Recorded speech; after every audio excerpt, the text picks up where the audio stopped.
Hello बच्चों, let's read the question. A semicircle disc is cut out from a square sheet of side 20 cm as shown in figure.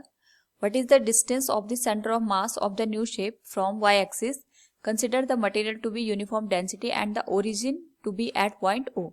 Now, to answer this question, first we will discuss here the key concept, and here the key concept is center of mass of a given object.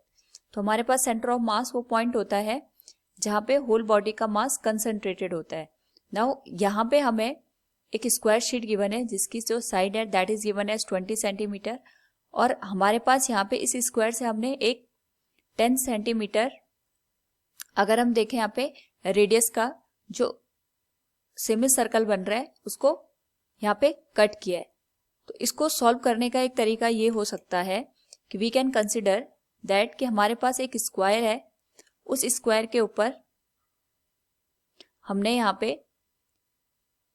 एक semi circle को super impose किया है, लेकिन जो semi circle है उसका जो mass है that is taken as negative. यानी हम यहाँ पे कह सकते हैं जो हमारे पास स्क्वायर शीट गिवन है उस पे अगर हम यहाँ पे नेगेटिव मास के सेमी सर्कल को सुपर इम्पोज कर दें तो जो रिमेनिंग पोर्शन बनेगा हमें उसका centre of mass find out करना है from the y axis. So we can say here कि हमारे पास जो मटेरियल गिवन है उसकी जो डेंसिटी है that is uniform.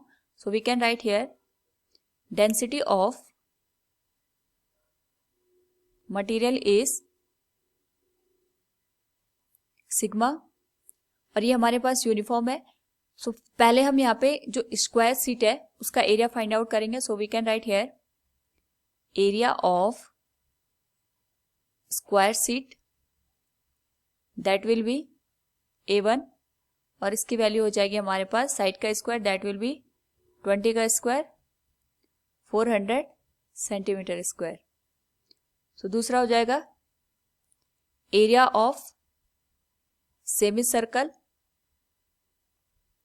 That is A2. सो अगर हम यहाँ पे सेमी सर्कल के एरिया की बात करेंगे it will be pi into r square. R हमारे पास यहाँ पे हो जाएगा 10 सेंटीमीटर दैट विल बी 10 का square divided by semicircle है so we will divide it by 2, और ये हो जाएगा 50 पाई सेंटीमीटर स्क्वायर.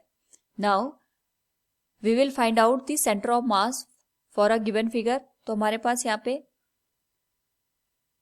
जो भी वैल्यू हमें फाइंड आउट करनी है that will be the distance from the y axis, और वाई एक्सिस से जो डिस्टेंस होगी that will be the x coordinate. So we can write here the x coordinate of centre of mass of square sheet. So it will be 20 divided by 2 that will be 10 centimetre. Now अगर हम बात करें यहाँ पे x coordinate of centre of mass of semi circle, so we will write it 20 minus 4 into radius divided by 3 pi, और हमारे पास जो ये सेंटर ऑफ मास है इसकी वैल्यू हो जाएगी 20 minus 4 into 10 divided by 3 into पाई.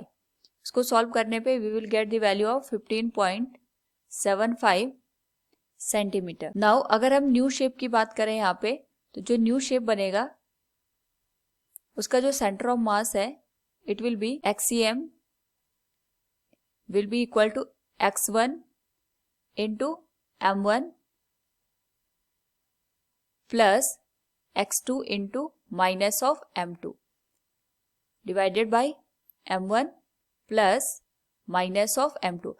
हमने यहाँ पे जो मास है इसको नेगेटिव इसलिए लिया है क्योंकि हम जो स्क्वायर शीट है उससे एक सेमी सर्कल को रिमूव कर रहे हैं. यानी हमारे पास हमने इस फिगर को इस तरीके से अज्यूम किया है कि जो स्क्वायर शीट है उसमें हम एक नेगेटिव मास के सेमी सर्कल को यहाँ पे प्लेस कर रहे हैं.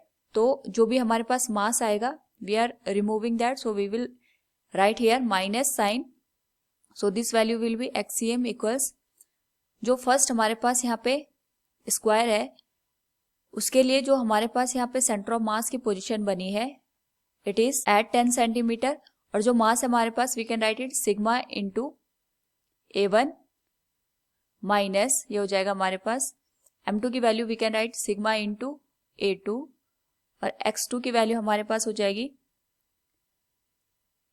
15.75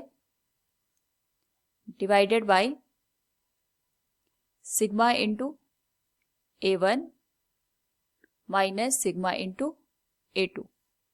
नाउ अगर हम इसको सॉल्व करें सिग्मा हमारे पास कॉमन आके कैंसिल आउट हो जाएगा, this value will be 10 into A1 जो हमारे पास स्क्वायर सीट है उसका एरिया हो जाएगा 20 का स्क्वायर, माइनस A2 जो हमने यहाँ पे वैल्यू फाइंड आउट करी थी that will B 50 pi into 15.75 divided by A1 हमारे पास है 400 माइनस 50 पाई।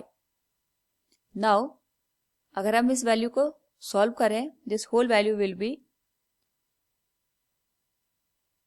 6.28 सेंटीमीटर, यानी अगर हम यहाँ पे y एक्सिस से डिस्टेंस की बात करेंगे of the centre of mass, so we can say here जो हमारे पास न्यू शेप बनेगा उसका centre of mass will lie at 6.28 centimetre from the given figure, so we can say here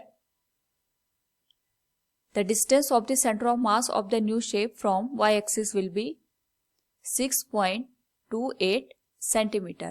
Hope all you understood it. Thank you and best of luck.